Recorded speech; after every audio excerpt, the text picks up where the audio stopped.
Ashamaa harka fuunee kabajamtoota daawwattoota maatiitiif akkam jirtan nagaa keessanii bakkuma jirtanis nagaan keessan isiniif haa baay'atu. Har'a immoo mata duree biraatiin dhufee jira. Daqiiqaa muraasa wajjin turra. Waa'een har'a maal isinitti fakkaate? San dura garuu namoonni chaanaalii kanaaf haaraa taatan baga nagaan dhuftan akkasumas laayik fi sabskiraayib gochuudhaan maatii kiyya akka taatan isin affeeraa. Akkasumas immoo kanaan dura maatii kiyya kan turtan galatoomaa, hedduu galatoomaa. Laayik gochuu hin dagatinaa, sheer gochuu hin dagatinaa. Yaada keessan immoo koomentii irratti naa barreessuu hin dagatinaa isin jechuu barbaade. Har'a maal isin fakkaate? Waa'ee ijoollee keenyaa fi kennaa akkuma mata duree irratti ilaaltan san kennaa ijoolleen hin daganne maalinni kan jedhu irratti haasa'uudhaaf deema. Maatiin hundumtuu ijoollee isaaniitiif kennaa ni kennu. Xiqqaates guddates namni aga danda'utti ijoollee isaa gammachiisuudhaaf baay'ee waan danda'u hundumaayyuu hin godha. Kun dhugaadha. Ijoolleen yeroo gammaddu nuti maatiin akka maatiitti baay'ee gammanna. Kun sirriitti hubadha. Anillee haadha ijoollee waan ta'eef garuu san keessaa ijoolleen kan hin daganne umrii isaanii guutuu kan yaadatan yaadachaa yeroo guddatan illee ijoollee isaaniitiif illee kan himan yeroo ijoollummaa kootii jedhanii kan dubbatan maalinni kan jedhu qabxii 3-4 haasa'uudhaaf deema. Nu wajjin tura.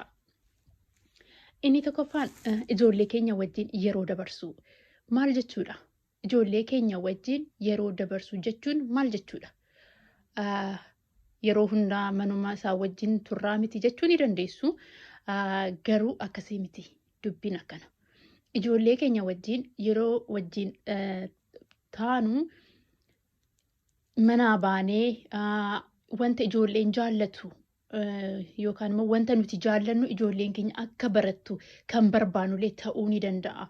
Waggochuu wajjin haasaa wajjin taphachaa wag gochuu akkasumas kubbaa jaallatan taanaan kubbaa wajjin taphachuu yeroo keenya itti kenninee yeroo isaan wajjin dabarsuudha malee mana keessatti isaan wajjin oolanii buluu otoo hin ta'ini yeroo muraasa murteessineetumaan torbaaniin guyyaa tokko ta'uu danda'a. Akkuma isinitti toletti akkuma maatii keessaniif isinitti tolutti torbaaniin guyyaa tokkollee ta'uu danda'a.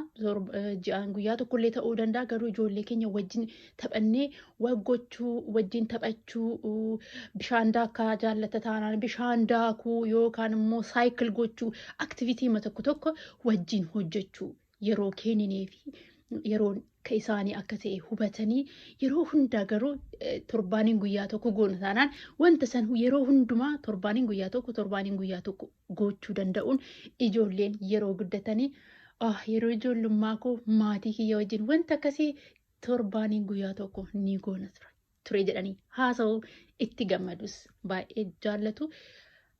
Inni lamaffaan immoo yeroo ijoollee keenya raffisnu especially ijoollee xixiqqoo waggaa 6-7-8 akkas yeroo rafan taphachuu isaa wajjin tapha maal isiniif fakkaate? Hibboo ta'uu danda'a, oduu durii ta'uu danda'a, seenaa ta'uu danda'a, kitaaba dubbisuu ta'uu danda'a, wanta garaagaraa garuu galgala yeroo keenya ijoollee keenya wajjin ijoolleen yeroo otoo hin rafiin rafuudhaaf yeroo deeman yookaan immoo yeroo ciisan mana ciisichaa isaanii ta'uu danda'a, saaloonii ta'uu danda'a wajjin hundumti keessanuu akka maatiitti teessanii wanta akkasii otoo gootan ijoolleen hin dagatan. Especially ani amma yaadadha. Oduu durii daa'imummaa irratti yeroo daa'imummaa kan dhaga'e jedheetuma kitaabota xixiqqoo kan ijoolleedhaaf yoo dubbistan ijoolleen yeroo guddatan yeroo daa'imummaa kana kiyya abbaan koo yookaan haadha koo kitaaba kana naa dubbisti turte jedhanii yeroo hundaa sammuu isaaniitti qabatu. Inni sadaffaa immoo ijoollee wajjin nyaata aadaa kuni maaliif isin gargaara isiniif fakkaate? Especially ijoollee biyya alaa keessatti guddatan aadaa keessan nyaata aadaa keessanii barsiisuu yoo barbaaddan wanta kana baay'ee fayyadama. Torbaaniin guyyaa tokko ta'uu danda'a. Amma akka naannoo keenyatti marqi nyaatama akka wannotti jechuun akka aadaa keenyatti nyaatama. Akkuma isinitti tolutti wanta isin barsiisuu barbaaddan garuu laaqanallee ta'uu danda'a. Irbaata ta'uu danda'a. Garuu akka maatiitti ispeeshaal gootanii jechuudha. Akkasitti yookaan sanbata xiqqaa, sanbata guddaa yeroo isinitti tolu guyyaa isinitti tolu wanta akkasii otoo gootan ijoolleen hin dagatanii jechuudha. Amma akka maatii kiyyatti sanbata xiqqaa ganama marqaa nyaanna. Anillee amma egaa maatii godhadhe booda wanta sana itti fufee jira jechuudha. Saniif bakka hin dagattanii beektaa? Wanta san hin yaadattu, itti gammaddu yeroo ciree keessan yeroo yookaan laaqana taananii waan tokko garuu akka maatiitti walitti dachaatan yeroo hundaa wajjin nyaachuu dandeenya. Yeroo tokko maatiin gara hojiin garanaaf garas nu godha waan ta'eef carraa kan argachuu dhiisuu dandeenya. Garuu immoo yeroo akkas yeroo qabaannu ijoolleen yeroo guddatanii yeroo maatii keenya wajjin yeroo akkas goonu bar wanta kana haasuuf yaadatu sammuu isaanii keessatti hin barreeffameetu jechuu danda'a. Akkasii inni kan biraa immoo inni kan biraan yookiin inni afraffaan ijoollee keenya wajjin bakka garagaraa deemanii bashannanu. Kuni maallaqa qabaachuun dirqamaa miti. Bakkuma jirrutti magaalaa jirrutti bakkuma naannoo keenya keessatti muuziyamni baay'eetu jira. Hin jira. Bakka adda addaa bakka seenaatu jira. Bakka wannoon ijoolleen itti taphatan ispeeshaal tapha guyyaadhaan argatan otoo hin ta'in ispeeshaal kan ta'e hin jira yookaan waggaadhaan kan dhufu ta'uu danda'a.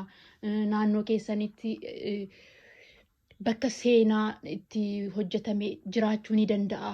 Wanti sun bakka naannoo keessanitti bishaan jiraachuu ni danda'a. Naannoo keessan sirriitti qorattanii bakka san deemtanii naannoo keessan yookaan immoo seenaa akkasitti wajjin ilaaluun bakka beeyladoonni fa'aa argaman fa'aa akkasitti ijoolleen baay'ee jaallatu. Paarkii akkasitti deemanii lallaaluu ijoollee wajjin bakka ijoolleen barbaadan ijoollee wajjin bashannanuu danda'u gochuun suni hin dagatamu. Kunillee waan hin dagatamne keessa jira. Kun garuu maaliif nu gargaara isiniif fakkaate? Akka hin daganne qofa osoo hin ta'in ijoollee keenya wajjin yeroo kennine isaan wajjin yeroo dabarsina taanaan walitti dhufeenyi ijoollee fi maatiin baay'ee cimaa akka obboleessaa fi obboleettii haa jennu baay'ee walitti cima akka riyaa taana. Yeroo riyaa taanu immoo akka riyaatti nu laalu isaanillee ni salphataa fi waanuma hundumaafuu rakkinnallee yoo ta'e dadhabbinnallee yoo ta'e jabiinallee yoo ta'e waanuma isaan itti dhagahame tokko openly nu wajjin haasa'uudhaaf baay'ee isaan gargaaraa jechuudha. Walitti dhufeenyi keenya akka maatirraa darbee akka hiriyyummaa yeroo ta'aa deemu ijoolleen keenya immoo waan hundumaayyuu ijoollee keenya beekuudhaaf illee nu gargaara. Maaliif isaan nuun sodaatan waan ta'eef waan hundumaayyuu waan isaanitti dhagahamaa jiru wanta gargaarsa illee yoo barbaadan wanta hundumaayyuu isaan dhufanii nutti himanii nutillee bakka isaan nu barbaadan sanitti dhaabbachuudhaaf baay'ee nuuf salphata. Ijoolleen garuu walitti dhufeenyi ijoollee fi maatiin baay'ee rakkisaa yeroo ta'u guddin ijoolleellee akkasumatti milkaan ijoollee milkaa'uudhaaf baay'ee isaan rakkisa. Maaliif ijoolleen yeroo hunda nama isaan gargaaruu barbaadu. Yeroo gargaaruun immoo waan isaan barbaadan beekuu qabna malee waan nuti barbaanne miti. Amma yeroo baay'ee maal goona nuti maatiin ijoolleen keenya doktara ta'uu barbaanna taanaan ijoolleen yookaan fedhiin isaanii kan biraa ta'a. Nuti garuu akka doktara ta'an yeroo wannoota ganuun isaan ittiin milkaa'an jechuudha. Saniifi yeroo hiriyyummaan keenya yookaan walitti dhufeenyi keenya jabaataa yeroo deemu maatiin akka hiriyaatti walitti dhufaa taanaan wanti ijoolleen keenya barbaadu akkuma salphaatti beeyna ta'an waan akkuma salphaatti ni dandeenya waan ta'eefi maalinni dadhabbiin isaanii, maalinni fedhiin isaanii, maalinni isaan immoo mul'atni isaanii maal qaban, dandeettii maalii qaban, maalirratti immoo isaan rakkisa jennee addaan baafanne ijoollee keenya gargaarree fedhii isaanii beeynee fedhii isaaniitiin immoo gargaarsa yeroo goonuu fi milkaa'inni isaanii baay'ee yeroo gabaabaa keessatti wanta isaan barbaadan san galmaan gaatu jechuudha. Sun immoo dreamii keenyaa miti ijoollee maatiin wanta the future jechuun maatiin kan yaaduyyuu ijoolleen isaa kan barbaaduyyuu ijoolleen isaa milkaanii laaluudha waan ta'eef milkaa'uudhaaf immoo hojii jabaan maatirra eeggama. Hojii jabaa san immoo hojjechuudhaaf fedhii fi dandeettii ijoollee keenya beekuun ni barbaachisa. Isa beekuuf immoo walitti dhufeenyi keenya baay'ee barbaachisaadha.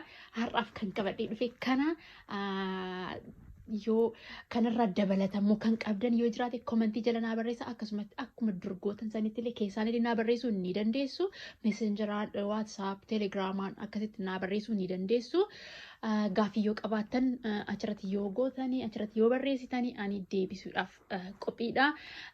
Toppikii isiniif akka dhiyeessu kan barbaaddan immoo yoo jiraate achirratti jalatti komentii jalatti naa barreessa.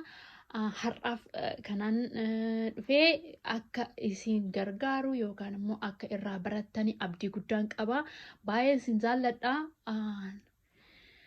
Galatoomaa yeroo gaarii qabaadha.